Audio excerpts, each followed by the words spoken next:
We're talking medical murder. We're talking medical cartel. We're talking about a globalist agenda to make you a patient in the system from cradle to grave and dose you with toxic pharmaceuticals, debilitate you and your children and the population all the way down the line to make you more malleable and easy to control. That's the agenda, folks, in a nutshell. What the medical system has done is taken the aspects of itself that produce good results. For example, emergency crisis trauma medicine. You know, you're lying on the street and you've been run over by a bus. Well, somebody comes along with a glass of, with herbs in it, as opposed to the guys, paramedics, and they want to take you to the hospital and they put you back together again.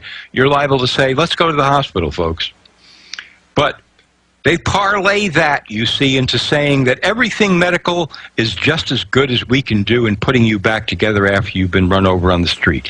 Everything is just as good. Long-term treatment for chronic diseases and treatment for brain problems and cancer and heart disease and all of this, and prevention and vaccines and so on and so forth. It's all just as good as we are good at putting you back together after you've been run down on the street. That's their angle. That's their play. That's their con game. That's their shell game. You just heard Dr. Peter Breggin, one of the brilliant lights in the field, talk about what's happening in the military now, where people, kids who want to go to war, are being told, you can't go to war unless you'll take the psychiatric drugs.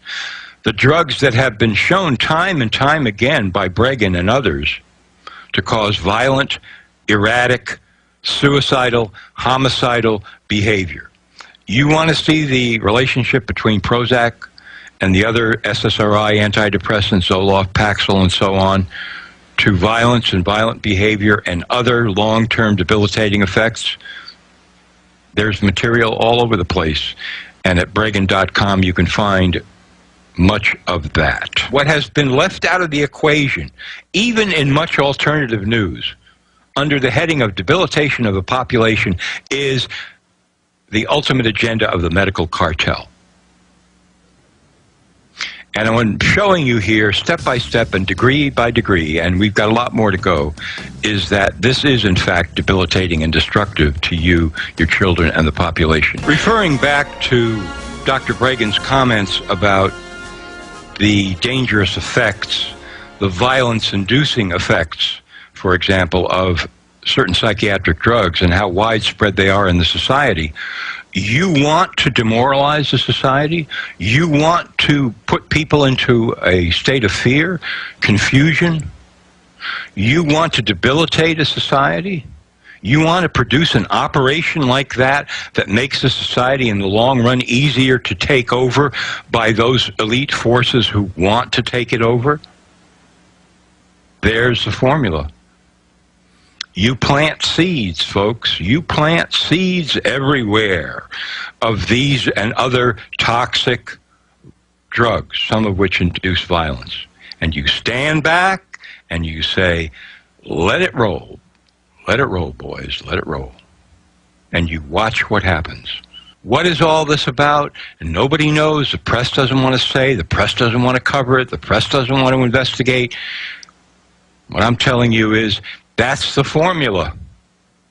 You put enough of these pharmaceutical drugs into a society, and that's what you will get, and that's what we are seeing. And here I will give you the proof right now. Okay? Screw in your brains real tight on this one. Barbara Starfield, doctor, Johns Hopkins School of Public Health. The year 2000. The Journal of the American Medical Association. So far, the credentials are pristine. Mainstream, conventional medicine, perfect credentials. July 26, 2000, Journal of the American Medical Association. Starfield writes a review called, Is U.S. Health Really the Best in the World? And in it she concludes the following. That in the United States every year, the medical system kills 225,000 people. 119,000 of those in incidents and events related to hospitals, and 106,000 a year, like clockwork, deaths every year in the United States from FDA-approved pharmaceutical drugs. Drugs approved by the FDA as safe and effective, killing 106,000 people in the U.S. like clockwork every year. And if you care to add that up, you will see it comes to more than 1 million Americans per decade killed by FDA-approved and certified pharmaceutical drugs. Okay? Chew on that. Chew on that. Chew on that. Perfect, insider, mainstream, conventional, down the middle of the road credentials, the author, the medical journal, the publication, and that's the report. In the year 2000, every year, FDA-approved pharmaceutical drugs kill 106,000 people in the United States. Not even talking about maiming, we're talking about killing. And the medical system on the whole kills 225,000 people a year. Like clockwork in the United States, that would be 2.25 million people a year. I mean, a decade. 2.25 million people a decade. You want to use the word Holocaust? You want to use the word genocide? Medical treatment is now the third leading cause of death in the United States behind heart disease and cancer, and has been at least since the year 2000 when this was published.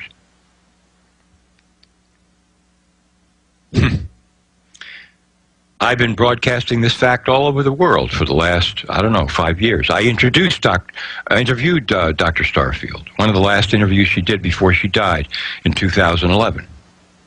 I said to her, after you published your article in the year 2000 and cited those statistics, did anybody from the FDA ever contact you for assistance in trying to correct the situation?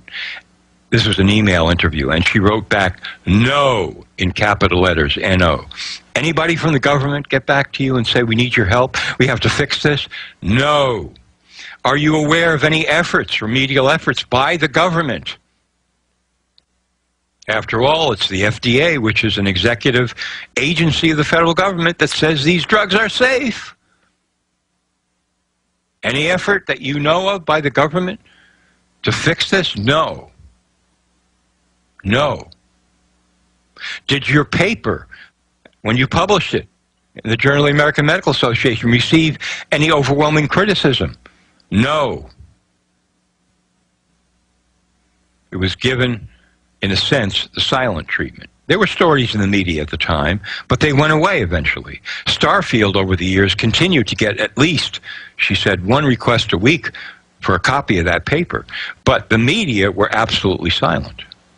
And we'll get to the reasons why. Of course, we know all about advertising revenue from pharmaceutical companies, yes, yes, yes. But there are deeper reasons for media silence on this. Because when you think about it, this is a gigantic story. Even just from the story point of view. I'm a reporter, okay? I know a story when I see it. You know a story when you see it. This drives me crazy. This drives me crazy. If the New York Times or the Washington Post or any other major U.S. paper that is, in fact, going down the toilet, and they are, wanted to resurrect their species on this planet, all they would have to do is climb on this story that I'm feeding you here right now. Over 1 million people per decade killed in the United States by FDA-approved pharmaceutical drugs on an ongoing basis. You don't think that that story could be run 3 or 4 times a day in print editions on newsstands with interviews, doctors coming out of the closet admitting, I knew, and I did nothing, and I feel so horrible now. And FDA people saying, I tried to warn the head of the FDA that this was happening. He wouldn't listen to me. I was sidelined. The president saying, I don't know anything about this. All manner of people emerging out of the woodwork. I can look into the future and see this story playing out in unbelievable ways over the next 3-4 years. You could pound on this sucker every day in a major newspaper like the Washington Post would make their Watergate investigation look like looking into theft in a candy store. Every day, new information, new things come out, new people talk, new doctors show up. And on top of this, you see, doctors are claiming, we don't know anything about this. Your medical doctor is saying, hey, I don't know anything about this. I can't believe this couldn't be true. As you sit there and say to your doctor, hey, by the way, Sam, I just want to let you know that there's a paper that was published on July 26, 2000, in the Journal of American Medical Association by Dr. Barbara Starfield that stated in no uncertain terms that FDA-approved pharmaceuticals kill 106,000 people a year in the United States every year. Oh, that's ridiculous. If that were true, I would have heard about it. Yes. Really? Is that so? Is that really so? Are we willing to accept that excuse from doctors anymore? I don't know. Let's suppose that you were, I don't know, a cab driver in New York City, okay? Here's a good analogy for you. We're getting down to it, folks. 106,000 people a year killed in the United States every year by FDA-approved pharmaceutical drugs, and a total of 225,000 from all effects of the medical system. Third leading cause of death in the United States, not being explored by the media. You want to know what pharmaceutical and medical warfare staged by the cartel against the global population is all about? And we're not even talking about debilitation or maiming or mutilation here. We're talking about DEATH, death. And I'm citing the authoritative paper on the subject, okay? It's warfare against the population to destroy and debilitate the society, to make it more controllable and easy for takeover. And there are people at the top of the medical cartel who know very well what they are doing. Everybody else is playing along for whatever their reasons. And if anybody comes up to you and says, well, you can't have a conspiracy unless you would have thousands and thousands of people that know about it. Baloney. Everybody plays his part for his own reasons. That's how you get a conspiracy. Only a few people really have to understand and know. Of course, there has to be a lot of lying that goes on, and I'll be talking to you about more of that later. But anyway, you're driving a cab in New York City, and a guy gets into your cab and says, take me uptown to Times Square. And he says, by the way, have you heard about the cabbie down in the village that mowed down 6 people this morning? You say, gee, no, I haven't. You really? And he said, not only that, but up in the Bronx, there was a cabbie that drove his car with 3 passengers out of some kind of a parking garage 16 stories down to the street. And there was another cabbie over in Staten Island who started shooting people. And this all happened when, you say? You're the cabbie. This morning. This morning? Yeah, this morning. Why don't you know, Mr. Cabbie? We'll find out the answer to that question and what it has to do with medical death in America when we come back. Before we went to break, I was just talking about a story which I'll telescope here.